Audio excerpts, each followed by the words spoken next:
Hey, I'm Bob and I like to make stuff. Today on Maker 101, we're going to talk about programming for the Arduino, but don't worry, it's not that hard.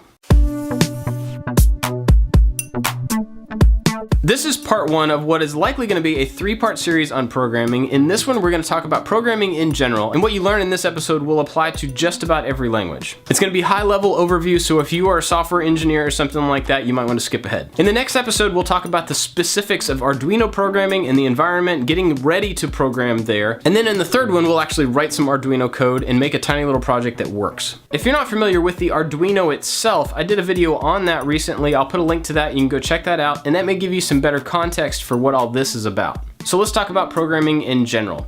Programming is when you write some instructions and you give them to a machine. The machine then knows what to do based on input and situations that it's in. The input is often from a mouse or from a keyboard or from a camera, things like that send input into a machine. The machine then has instructions and it knows how to react. You're going to hear some words a lot when you talk about programming, and so we're going to go through some of those now. The first one is syntax. And syntax is the layout of the words and the symbols that are used to create the code. By learning the syntax of a language, you learn the rules that you need to follow to make code that will run. Even spoken languages have a syntax. It's how we put sentences together so that we can communicate. Another term you're going to hear a lot is a variable. And a variable is a container that holds a piece of information. There are different types of variables that are made specifically to hold different types of information, and there are also just really general variables that can hold just about anything. Now, a good analogy here is a cup. You can have a cup that can hold water or iced tea or whatever, or you can have a very specific type, a coffee mug, that's made to hold hot liquid. In the same way, a variable can hold a string like a word, or it can hold a single digit number or a multi-digit number, and there are some that can even hold a binary like a 0 or a 1, and that's all they can contain. There's several reasons why you would use one type of variable over another, and that's really specific to the application that you're working on. Another one you're going to hear is a control structure, and that's a block of code that makes decisions based on variables or other conditions.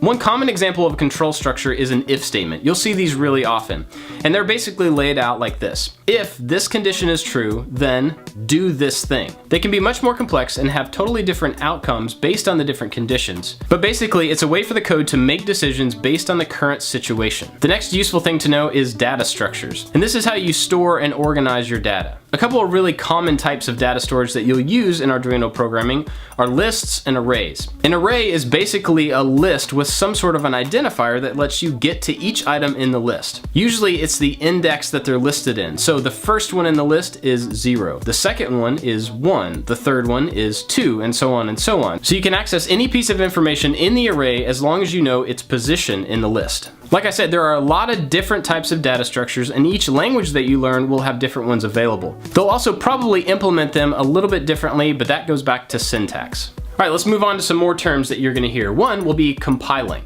And this is basically when you take the code that you and I as humans can read and you turn it into instructions that the computer can execute. There are specific applications called compilers, and they literally take your code, do stuff to it, wrap it up in a language that the computer can understand. When you're writing code, there are often several chunks of it that you want to use over and over and over between different projects or multiple times within the same project. And there's several ways to do that. One of those is called an include, and it lets you write a whole bunch of code, stick it in a file, put it somewhere, and then you can include that file remotely into all the different projects that you're working on. Includes are a great way to have a central piece of code that you can reuse in multiple projects, even between multiple developers. Another common way to reuse code is to write a function. And this is a reusable block of code that you can call from multiple places within your project. Functions kind of act like a box where there's code that runs on the inside and it only affects other things in that box unless you tell it otherwise. The functions can take outside input and they can return some sort of output if you want them to. So for instance, if you had a function that was called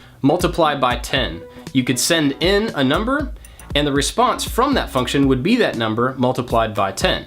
Within a single project, functions are a great way to have a tiny block of code that you can call anytime, as many times as you want. So often you'll write a bunch of functions, put them in a single file, and then use that file to be included across your projects. A way to organize that's past the include is called a library, and usually a library is just a loose collection of include files, functions, variables, data structures, any of the stuff that you want to reuse from project to project. Libraries can be really handy because they can act as boilerplate and infrastructure to put into a brand new project.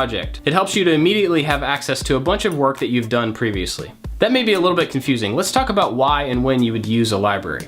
Imagine you were writing a project and you wanted it to be able to post to Twitter. Well, you would go to Twitter and find an API or a library and you would bring that into your project. That would give you the tools you needed in your project for your code to be able to post to Twitter. All the while, other developers are bringing those same libraries into their projects and getting the same tools and the same functionality. The last thing we're going to talk about real quick is initialization, or init. And this is the setup of necessary elements that need to be in place before any code can run. This is where we would define or name data structures or variables so that we can give them values later on in the code. For example, if the code later is going to need to know how many buttons are involved, we want to tell it in the initialization there are 3 buttons.